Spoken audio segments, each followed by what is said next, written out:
Hi there, my name is Courtney Keleher, and today I'll be sharing my dissertation research for my doctoral program in ABA at Endicott College. And this project is entitled The Effects of a Rule-Based Problem-Solving Strategy on Analogy in Children with Disabilities. Before I get started, I'd like to sincerely thank the SPABA SIG for their grant support of this project and for the opportunity to share it with you today. Skinner, in many of his works, defined a problem as occurring when stimuli in the present environment are not sufficient to evoke a target response.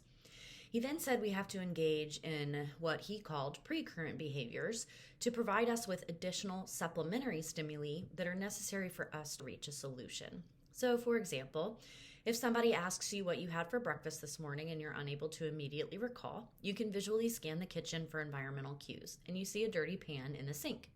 This precurrent behavior of looking around can function to evoke the response of saying, I had eggs for breakfast this morning, when you weren't initially able to recall the answer. We talk about analogical reasoning as a type of problem solving in that precurrent behaviors are often necessary for demonstrating relations between things. For example, if we know dog is to puppy, we might conclude that cat is to kitten.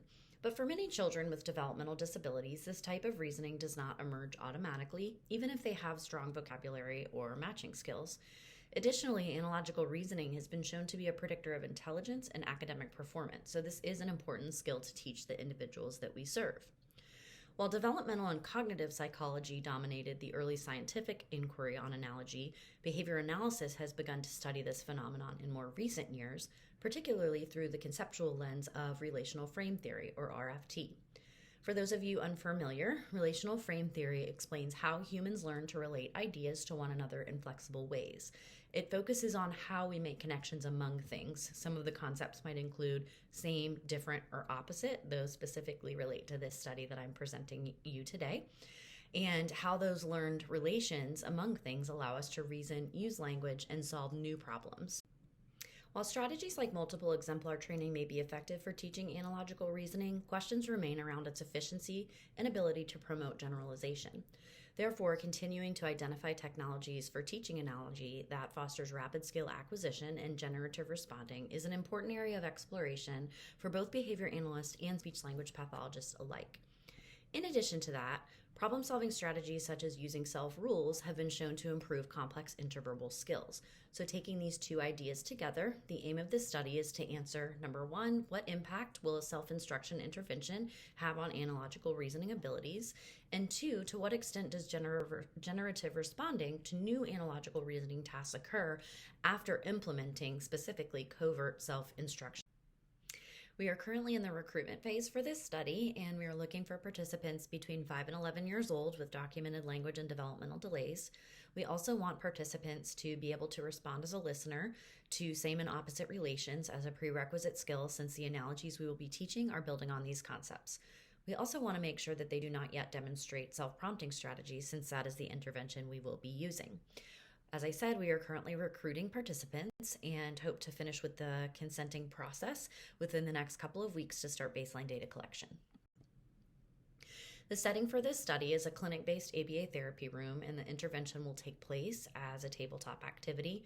I, as a BCBA, will be running the study sessions, and RBT will be present for baseline and intervention phases, as well as maintenance phases for at least 33% of sessions to collect live inter-observer agreement and treatment fidelity data. The materials used in this study include visual analogical reasoning tasks like you see pictured here. The top of the display will include a picture sentence depicting analogies, and below the picture sentence there will be an array of 3 picture choices from which the participant must select the correct answer to fill in the blank. All stimuli are pictures of common items found in a child's natural environment. The A and B stimuli will depict either a same or opposite relation, and the child will be asked to match that relation to the C and D stimuli. Here you can see coffee is to fire, which is both hot, so it is a same relation. Therefore, asking the child to fill in the blank with something that is the same as popsicle, or also cold, with the correct answer here being ice. There are 5 stimulus sets, and the order in which they are displayed will be different depending on whether we are running an intervention teaching session or a probe testing session.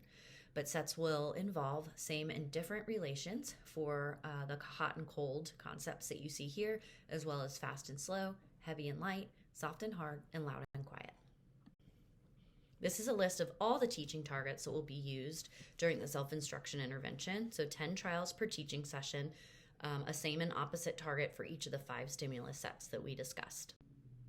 To test whether participants can derive novel relations among the stimuli, the order in which they are presented in each analogy set will be changed.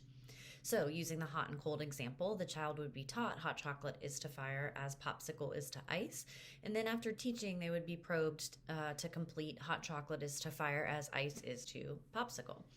A total of 30 probe trials per session will occur. There will be 6 mutually entailed relation probes for each of the 5 stimulus sets. The independent variable in this study is self-instruction training involving 2 teaching phases that we'll go over in more specific detail in just a moment. And the dependent variable will measure percent accuracy of analogy task completion during both training and testing phases. The experimental design for this study is a multiple probe. And like I said, the self-rules teaching intervention will take place in 2 phases. The first one is overt, so we'll be teaching the students to learn 4 rules related to assessing the analogies that you can see here listed on the slide. And we will be using modeling rehearsal, prompting reinforcement, and prompt fading to teach participants to say these rules overtly as they are solving the analogy tasks. Then, if participants are able to meet mastery criteria for this phase, we will move on to covert self-rules training, where we will ask them to complete the training trials again while stating the rules silently to themselves. So here, if they did state any of their rules vocally, it would count as an incorrect response. Again, after participants demonstrate mastery of the training targets in each phase, we will run the test probes, as I described earlier, to determine whether derived generative responding has occurred. Following the final testing probe after the covert self-rules training, 2 maintenance probes will be conducted per participant, one 2 weeks and the other 1 month following the final post-training probe. Social validity questionnaires will be used with the child participants as well as their parents and guardians to gather acceptability data on the intervention. There are different surveys used for the children versus the parents, but both use Likert scales for each of the questions, and there are also 2 open-ended questions that the children will respond to. And the parents or guardians will be completing both a pre- and post-study questionnaire that's delivered electronically via the Qualtrics platform. This also uses a Likert scale. The pre-study questionnaire is 5 questions, and the post-study questionnaire is 10 questions. Thank you all for your time, and I look forward to following up once we have data collected for the study.